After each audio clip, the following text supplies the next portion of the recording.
Hey there, authors. Welcome back to Writer's Workshop. My name is Mrs. Lanning, and I can't wait to dive in to becoming more fluent writers with you today. So, writers, recently we were studying all the parts of the books from Henry and Mudge and the Happy Cat and how this realistic fiction really did feel realistic, like it really could happen. Remember, the book showed us that Henry, his dad, and Mudge all squeezed on the couch watching TV. And the barking dog and the licking cat, they really seemed like real life because it was things that dogs and cats would do in real life. All of those details showed us that this was a real home with a real boy in it who feels really sad when he has to give up his cat. The author, Cynthia Ryland, didn't just tell us there was a real boy, a real cat, and real emotions. She showed us with her details. And writers, you can do this too. We've talked about this before in our small moments. We talked about how you can show something, not just tell it. And that's what the author Cynthia Ryland did. She added tiny, realistic details to show her reader what happened in the story. Boys and girls, today I want to teach you that writers show their readers what is happening in their story. One way writers do this is by picturing their story and then adding lots of the realistic, exact details that they are picturing in their mind into their writing. And when they do this, this helps their reader picture it clearly in their mind too. Writers, since you all got started on a new series, I decided I would start a new series too. So I've landed on writing about a new character, a boy named Sam. And in my first book, I am going to have Sam meet a dog. Now, to get started, I'm really going to try to picture the scene where Sam met the dog and imagine what I think could happen. And I'm going to show my reader some details about the characters. So right now, I just told you my character is Sam and he's going to meet a dog.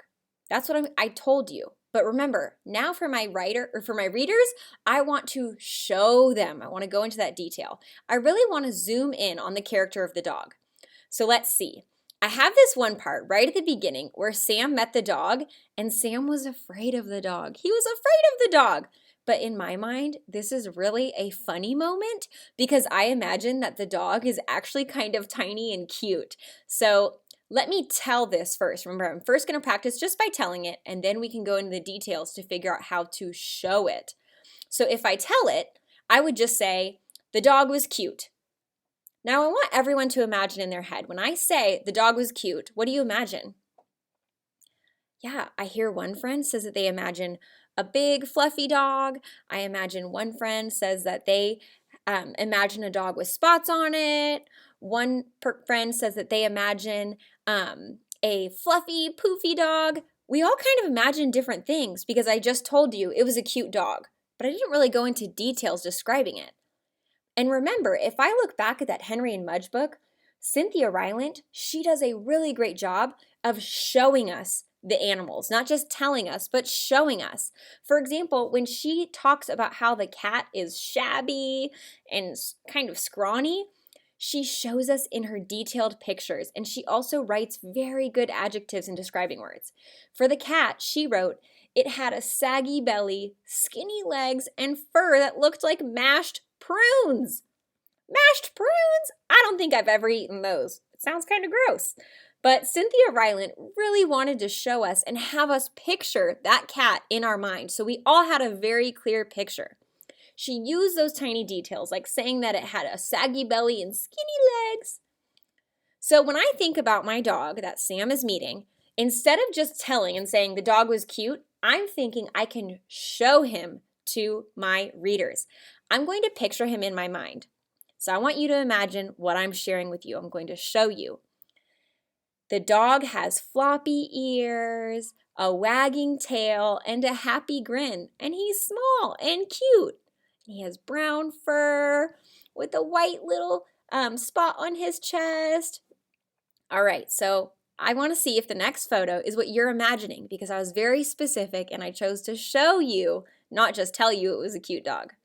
Is this kind of something like you imagined? Yes! You could really picture the cute, friendly dog because what I did is I pictured it in my mind how this dog would look, down to what his fur looked like, what his ears looked like. the colors that he had, what his face was doing, how he had kind of the happy dog grin. And I used those adjectives, I used those details and described it to you.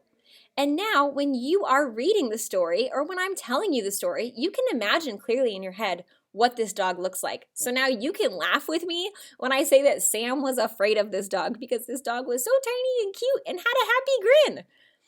So let's try this together. We'll come up with a character and some new trouble for the character. So I want to have someone call one out. Ooh, a friend just shared with me about their character, Joe. And they said Joe had a fancy new bike that got ruined in an accident. Ooh, not fun. So Joe has a new bike. So let's practice just telling it first. Joe had a new bike. The bike was fancy. Now I want you to close your eyes and hear when I say that. Joe had a new bike. The bike was fancy. Can you get a really clear picture in your mind, or is your mind kind of saying it could look like this, it could look like that, it could look like this? Yeah, me too. I feel like it can get more specific, and we can do that when we show, not just tell. So let's try showing the bike was fancy. How do we picture it looking? My friend pictured it looking this way. The bike had a bell and a horn. It had a special light, and the seat was shiny black. Now do we have a clear image in our mind? Yes, because my author friend chose to show us, not just tell us. They showed us, went into those details. So let's skip ahead to where the trouble was. And remember, I said Joe had an accident with his bike. Maybe he rode it into the rain and wiped out. Maybe he hit a rock. I have no idea. We can work out that part later. But for now, let's try adding details to show the bike after the accident. So to tell it, we would just say the bike broke or the bike was in an accident. That's really just telling. Now I want to show it. What would this bike look like? Imagine in your head and whisper it to me. What would this bike look like if it was wrecked?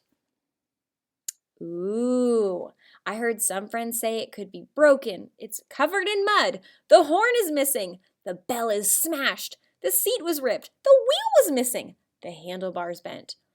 These are great details to show our readers what it looks like. Not just tell them it was broken, but to show them. Those are some good, awful details. And this poor bike, Joe is going to be very sad. So my friend, when he drew his picture, he was able to show it all messed up, and he labeled how the horn was gone, the bell was smashed, the seat was ripped, one wheel was gone. He wrote out all of these details. Now, both parts of the story now really show the bike and how different it was before the accident and after. First, we pictured the fancy bike and exactly what it would look like, and we used those details. And then we pictured what a wrecked bike would look like, and we added a lot of those awful details.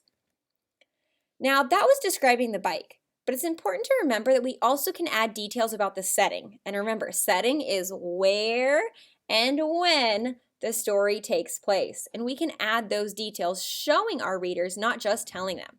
So let's take a look at my friends writing Annabelle and Nora.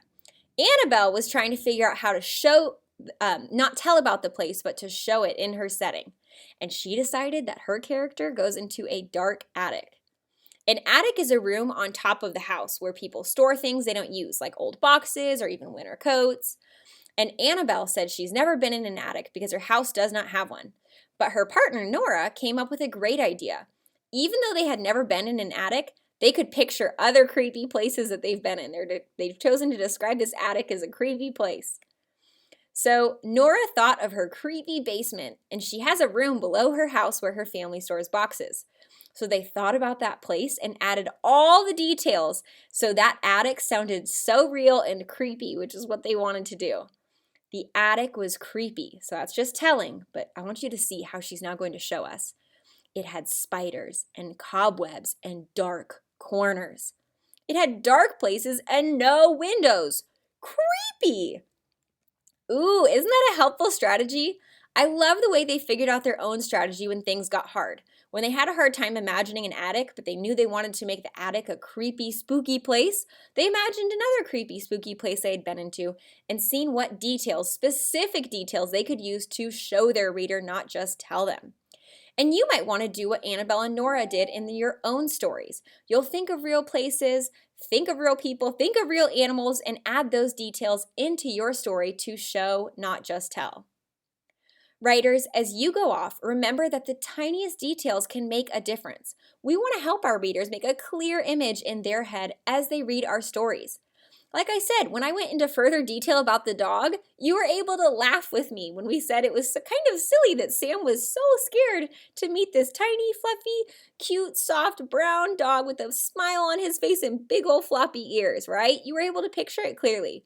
So, whether you are sketching or telling a new story or writing or revising a new one from before, you can picture the scene in your mind and then add realistic details to show your reader, not just tell them, and bring every little part of your story to life.